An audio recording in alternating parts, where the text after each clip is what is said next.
Şirinlərdəki Papa Smufa bənzəyir, elə deyilmi? Sehirli kəməri qoruması üçün tapşırılan, amma yatıb qalan nağıl qəhrəmanı.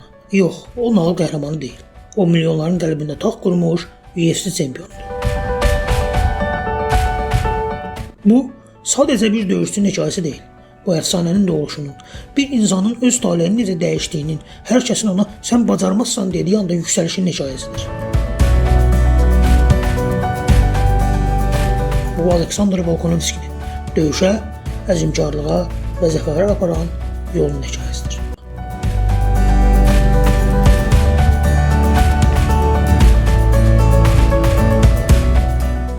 Tarixin tozlu səhifələrində bir ad dünya sərkərdələri arasında ən parlaq ulduz kimi yanırdı.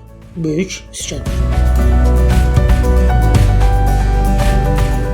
Fikirləş ki, əsrlər sonra bu adın gücü, döyüş ruhu, fəth etmək istəyi bir başqa cəsur savaşçının bədənində yenidə canlanır. Bu dəfə meydan tarlalar deyil, UFC oktagonudur. Sərkərdə qılıncla yox, yumruqları ilə tarix yazır.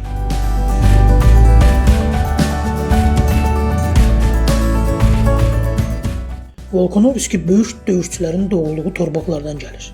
Makedoniya və Yunan köklərinə sahib olması onu çoxlarının gözündə bir əfsanəvi döyüşçü ilə bağlayır. Adı tarixi Böyük İskəndərlə eyni nəfəs alır, onun ruhunu daşıyır. Lakin bu bənzətmə təkcə ada və soyada görə deyil, onun rəqiblərini bir-bir yıxan məğlub edilməz ruhuna görə edilir. O, The Great Alexander'dır, oktagonun imperatoru.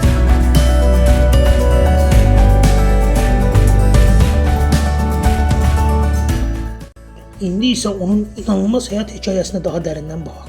Çünki bu sadəcə bir idmançının deyil, bir döyüşçünün, bir qalibin doğuluşunun hekayəsidir.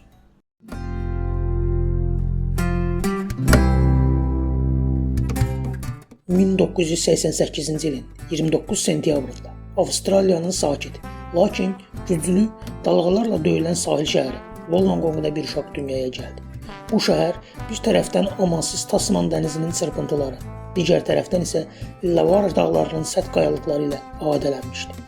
Həyat burada təbiətin sərtliyinə uyğunlaşmaq demək idi. Hər səhər dənizin səsi və küləyin uğultusu ilə oyanan bu uşaq sonralar döyüş dünyasında fırtına kimi əsməyə hazırlaşır.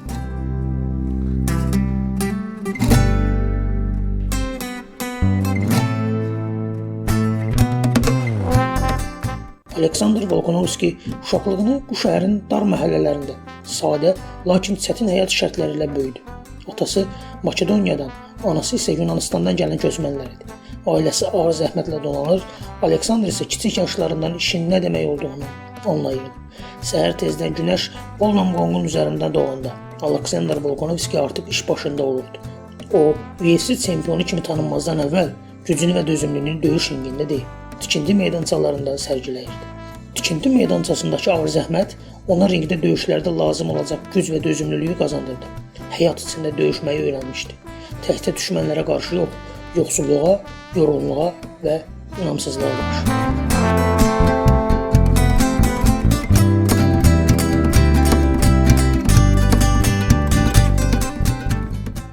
Wollongong Avstraliyanın Yeni Cənubi Uels ştatının cənub-şərqində, Tasman dənizi sahilində yerləşən bir şəhərdir. Sidneydən təxminən 80 km cənubda Illawarra regionunda yerləşir.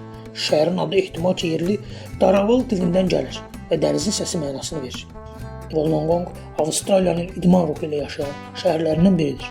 Dəniz sahilində yerləşməsi və təbii coğrafiyası buranı həm su idmanları, həm də quru idman növləri üçün mükəmməl bir məkan halına gətirir. Burada insanlar uşaqlıqdan idmana alışır və fiziki fəaliyyət həyatlarının ayrılmaz bir hissəsinə çevrilir. 8 yaşında Yunan-Roma güləşi ilə məşğul olmaya başlayan Volkanovski 12 yaşında öz yaş qrupunda Avstraliya çempionu oldu. Lakin o, daha sonra Avstraliyada daha populyar olan reqbi liqasına yönəlmişdi. Volkanovski Varilla Gorillas komandasında ön sıra oyuncusu olaraq çıxış etdi və 2010-cu ildə komandasına çempionluq qazandırdı.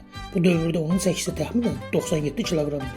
Reqbi karyerası boyunca döyüş sənətlərinə marağını itirməyən Volkanovski 23 yaşında reqbidən ayrılaraq qarışıq döyüş sənətlərinə yönəldi.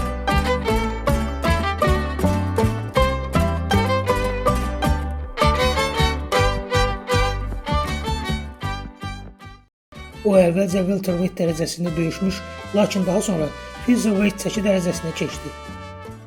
Volkanovski 2012-ci ildə peşəkar MMA karyerasına başlamış və qısa müddətdə Avstraliya döyüş çempionatı featherweight çəki dərəcəsində çempion oldu. Aleksandr Volkanovski 2012-ci ildə peşəkar MMA karyerasına başladı. O, Okeaniya və Asiya regionlarında müxtəlif MMA təşkilatlarında döyüşdü. Pacific Extreme Combat və Australian Fighting Championship featherweight çəki dərəcələrində çempionluq titulları qazandı. UFC-yə qoşulmazdan əvvəl Volkanovski 13-1 rekorduna sahib idi və ardıcıl 10 qələbə əldə etmişdi.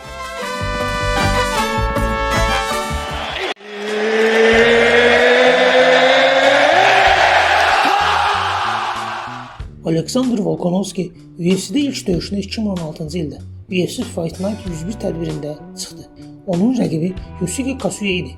İlk döyüşdən özünü yaxşı göstərən Volk ikinci raundda texniki nokautla qələbə qazandı. 2017-ci ildə UFC Fight Night 110 tədbirində ikinci döyüşə çıxan Volkanovski 3-cü raundun sonunda hakimlərin geçdiyi qərarı ilə qələbəni təmin etdi. Daha sonra Sean Young üzərində qələbə qazanan Volkanovski UFC 221-də Jeremy Kennedy ilə qarşılaşdı. Jeremy bu döyüşə məğlubiyyətsiz gəlmişdi və 11-0-lıq seriyası var idi. Lakin Volkanovski onu məğlub edən ilk döyüşçü oldu və ikinci raundda texniki nokautla qalib gəldi.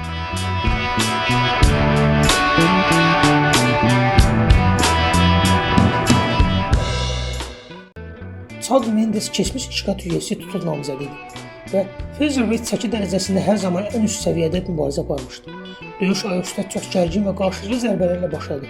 Birinci raundun sonunda Mendes Volkanovskini yerə apardı. İkinci raund Mendesin üstünlüyü ilə başladı. Üçüncü raundda döyüşdə üstünlük quran Volkanovski Mendesi küncə sıçrayaraq ardıcıl zərbələr endirdi və hakim döyüşü dayandırdı. Bununla Volkanovski UFC-də 5-ci qələbəsini qazandı. Alexander the Great Volkanovski. Volkanovskinin UFC-də 6-cı döyüşü Jose Aldo'ya qarşı UFC 237 gecəsində baş tutdu. Jose Aldo UFC 194-də Conor McGregor'a məğlub olduqdan sonra 5 döyüşə çıxmış və bunlardan ikisini məğlub olmuşdu. Həmin iki məğlubiyyət isə Max Holloway tərəfindən gəlmişdi. Bu döyüşdə də Jose Aldo məğlub oldu.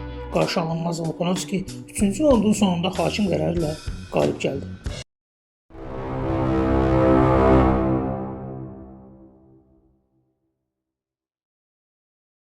Və zaman gəlib çatdı.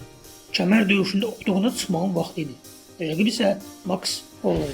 Featherweight kəməri əvvəllər Conor McGregor idi. UFC-nin qaydalarına görə bir döyüşçü yalnız bir çəki divizionunda çempion ola bilər. Buna görə də UFC McGregordan kəmərlərdən birini boşaltmağı tələb etdi. McGregor featherweight çəki çempionu kəmərindən imtina etdi. O, lightweight divizionunda döyüşmək istədi. Featherweight çəki kəməri üçün isə Jose Aldo və Max Holloway döyüşdü. Kəməri qazanan Max daha sonra Frank Edgar ilə titul müdafiəsi etdi. Volkanovski Max Holloway ilə qarşılaşaraq onun 13 döyüşlük qalibiyyət seriyasını sona çatdırmaq istəyirdi və bu kəmər döyüşü üçün hər şey etməli idi. 2019-cu ildə UFC 245-də o baş tutdu.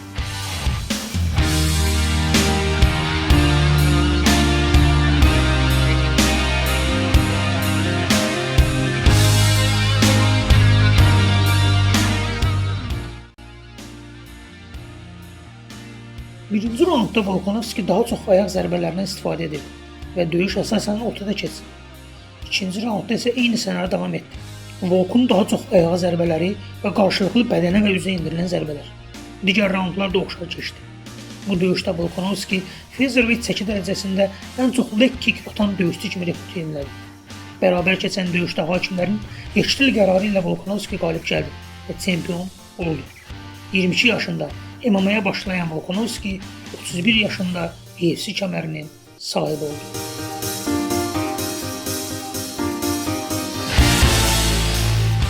Volkanovski bu çempionluğu ilə featherweight çəki dərəcəsinin ən yaxşı olduğunu sübut etdi. UFC 245-dən sonra çempion 4 kəmər qoruma döyüşünə çıxdı və hamısında qalib gəldi. Lakin o daha yüksək çəki dərəcəsinə, lightweight kəmərinə də sahib olmaq istəyirdi. Lightweight çəki kəməri həmin vaxt İslam Makhaçevdə idi. UFC 284-də ilk döyüşündə Volkanovski çox yaxşı performans göstərsə də hakimlərin geçdil qərarı ilə məğlub oldu. UFC 290-da Yair Rodriguez ilə kəmər müdafiəsinə çıxan Volkanovski texniki nokautla qalib gəldi. UFC 294-də Volkanovski İslam Makhaçevə qarşı ikinci dəfə döyüşdü və bu dəfə nokautla məğlub oldu.